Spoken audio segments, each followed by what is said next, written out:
Good morning students. Shri Ratanlal Kanwarlal Patni राजकीय स्नातकोत्तर महाविद्यालय किशनगढ़ के YouTube channel CCE Raj Kishangarh पर आप सभी का स्वागत है। मैं महेंद्र कुमार वर्मा, सहायक आचार्य व्यावसायिक प्रशासन विभाग।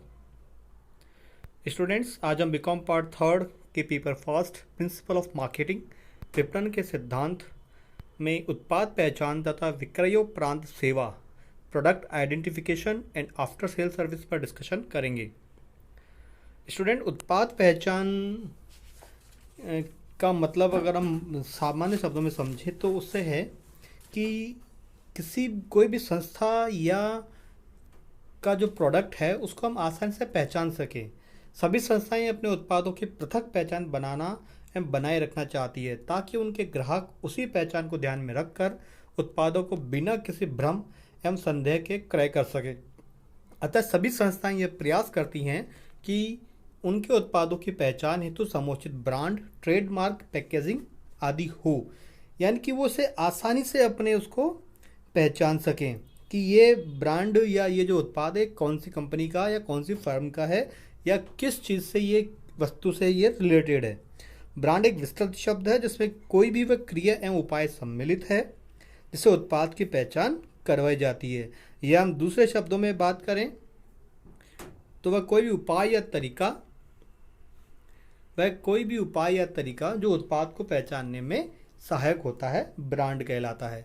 इसी के अंतर्गत जो अमेरिकन विपणन संघ है यानी कि अमेरिकन मार्केटिंग एसोसिएशन, उन्होंने भी इसके बारे में लिखा है कि ब्रांड एक नाम, शब्द, संकेताक्षर या डिज़ाइन या इनका सम्मिश्रण है, यानी कि नाम, शब्द और सिंबल या डिज़ाइन, इन सब का कोई मिला जुला रूप है जिसका उद्देश्य किसी विक्रेता या विक्रेताओं के समूह के माल या सेवाओं को पहचानना तथा प्रतिस्पर्धियों के माल से भेद करना, यानी कि जो अपने कॉम्पिटिटिव्स हैं उनसे उस माल को अलग करना, यानी कि उनकी जो पहचान है वो अलग आसानी से उसके उपभोक्ता कर सके।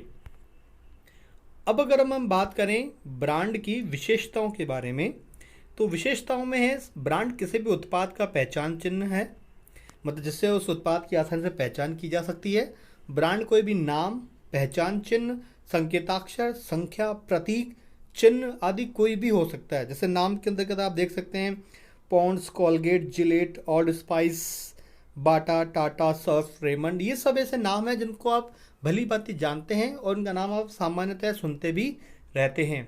यह उत्पाद की अन्य उत्पादों से पृथक पहचान कराता है, यानी कि एक प्रोडक्ट के दूसरे प्रोडक्ट से उनको डिफ्रेंशिएट करता है। यह एक उत्पादक के उत्पादों का अन्य उत्पादकों के उत्पादों से पृथक पहचान कराता है।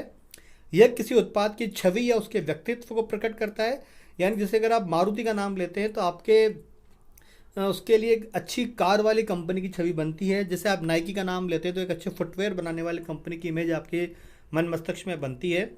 पर्सनैलिटी की बात करें तो जैसे कोई व्यक्ति किसी की ब्रांड का एंडोर्स करता है तो उस व्यक्ति की पहचान उसके प्रोडक्ट के द्वारा भी हो जाती है। यह उत्पाद का स्मृति सहायक चिन्ह है, यानी कि हम किसी उत्पाद को उसके सिंबल से, उसके नाम से भी अपनी स्मृति सहायक, मतलब अपने मन मस्तिष्क में उसकी स्मृति बनाए रख सकते हैं कि जैसे ही हम उसका नाम सुने हमें पता है कि ये किस चीज़ से रिलेटेड है या कौन सा ये उत्पाद है। अब जैसे ब्रांड के जो संबंधित कुछ शब्द हैं उसके बारे में हम डिस्कस करेंगे। जैसे ब्रांडिंग, सामान्यतः किसी उत्पाद के नामकरण की प्रक्रिया कोई ब्रांडिंग के नाम से जाना जाता है। बड़े रूप में हम बात करें तो ब्रांडिंग वह प्रक्रिया है जिसके अंतर्गत किसी उत्पाद की पहचान बनाने हेतु उसके किसी नाम, प्रतीक चिन्ह, संकेताक्षर या अंक निर्धारित किया जाता है जिससे उसकी पहचान आसानी से हो सके। फिर है ब्रांड नेम। ब्रांड नाम ब्रांड का ही एक भाग या अंग है जिसका उच्चारण किया जा सकता है। यह शब्दों, अक्षरों, अंकों आदि के रूप में हो सकता है। जैसे कि आपको पता है हीरो होंडा, ABC कंपनी, 505, 100, मतलब ये उसके नाम, उसका अपन नाम उच्चारण कर सकते हैं और उच्चारण करके हम उसका पता लगा सकते हैं कि ये कौन सा उत्पाद है। फिर अगर अब हम बात करें ब्रांड मार्क की, कि ब्रांड मार्क क्या होता है, तो ब्रांड मार्क ब्रांड का वह भाग है जो किसी प्रतीक चिन्ह, संकेताक्षर, डिजाइन, विशिष्ट रंगों के समूह, शब्दावली आदि के रूप में हो सकता है। इसे केवल पहचाना जा सकता है, इसका उच्चारण संभव नहीं है। इसको हम देखकर ही पहचान सकते हैं, ऐसा सुनकर इसको हम पहचान नहीं सकते। जैसे पोस्टमैन, ब्रांड पर पोस्टमैन का चित्र मर्फी ब्रांड पर बालक का चित्र, एयर इंडिया के नाम पर स्वागत मुद्रा में महाराजा का चित्र और जीवन बीमा निगम का 2 हाथों के बीच जलते हुए दीपक का चित्र। मतलब इन चित्रों को और इन संकेतों को देखकर ही हम पहचान सकते हैं कि ये किस कंपनी का ब्रांड मार्क है। फिर हम आगे बात करें ट्रेडमार्क की, तो ब्रांड या ब्रांड नाम या ब्रांड मार्क ही तब ट्रेडमार्क बन जाता है जब उसे वैधानिक प्रक्रिया के अनुसार पंजीकृत करवा लिया जाता है। पंजीयन के बाद ट्रेडमार्क का उपयोग केवल इस पर अधिकार रखने वाला व्यक्ति ही कर सकता है। अगर अब इसकी मोटा मोटी बात करें तो ब्रांड का जो नाम है या उसका जो सिंबल है उसे कोई यूज़ कर सकता है, लेकिन ट्रेडमार्क को कोई भी यूज़ नहीं कर सकता। और एक ब्रांड ट्रेडमार्क तब बनता है जब उसका एक वैधानिक प्रक्रिया के द्वारा उसका पंजीयन करवा लिया जाता है और फिर उसका अधिकार केवल उस पंजीयन करवाने वाली कंपनी के पास ही सुरक्षित रहता है।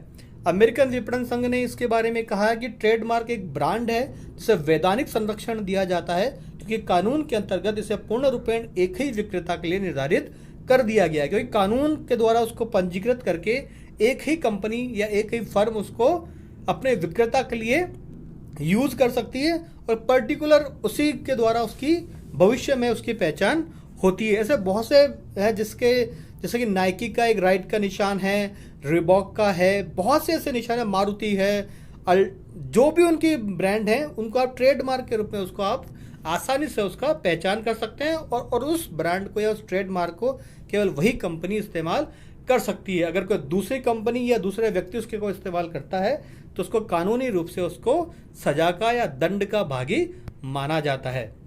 अब अगर हम कोई परिभाषा की बात करें तो कॉपरलैंड के अनुसार ट्रेडमार्क कोई भी चिन्ह, संकेत, प्रतीक है जो किसी उत्पाद के उद्भव या स्वामित्व को प्रकट करता है। यानी कि उत्पाद के उद्भव, ये उसका उद्भव कहाँ से हुआ, यानी कि उसका जन्म कहाँ से हुआ और उसका पर्टिकुलर उसका स्वामी, उसका ओनर कौन है जो उसकी होता है, तो दूसरा उसका उसी प्रकार उपभोग करने का वैधानिक अधिकार नहीं रखते। मतलब दूसरा कोई भी व्यक्ति उसका उसी रूप में वैधानिक अधिकार यूज करने का अधिकार नहीं रखता।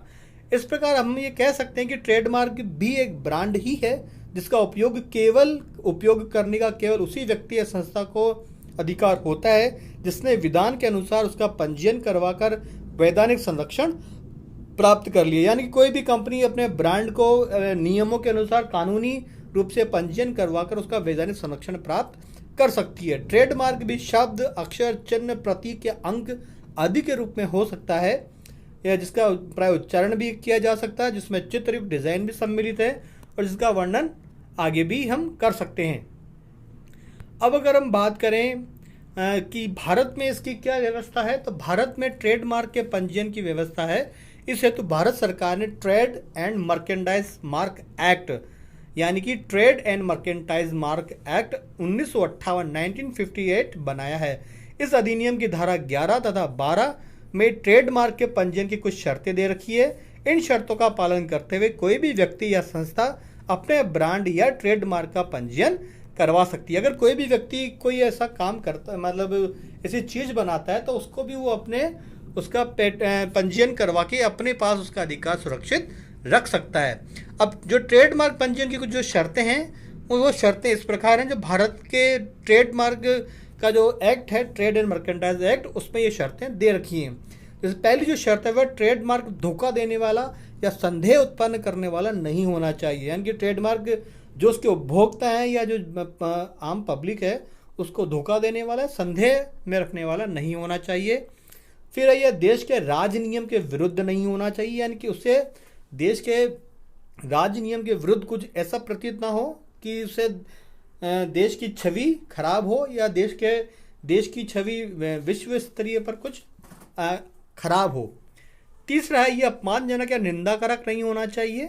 मतलब इसमें किसी भी प्रकार का किसी समाज का या किसी पर्टिकुलर कम्युनिटी का उसमें अपमान ना हो और निंदा ना की गई हो। ये अश्लील नहीं होना चाहिए, मतलब एक ऑब्सेंस नहीं होना चाहिए कि क्योंकि ऐसे जो ट्रेडमार्क्स हैं वो पब्लिक के लिए सभी के लिए अवेलेबल होते हैं, तो उसमें कुछ अश्लीलता नहीं हो, इसका विशेष रूप से ध्यान रखना चाहिए।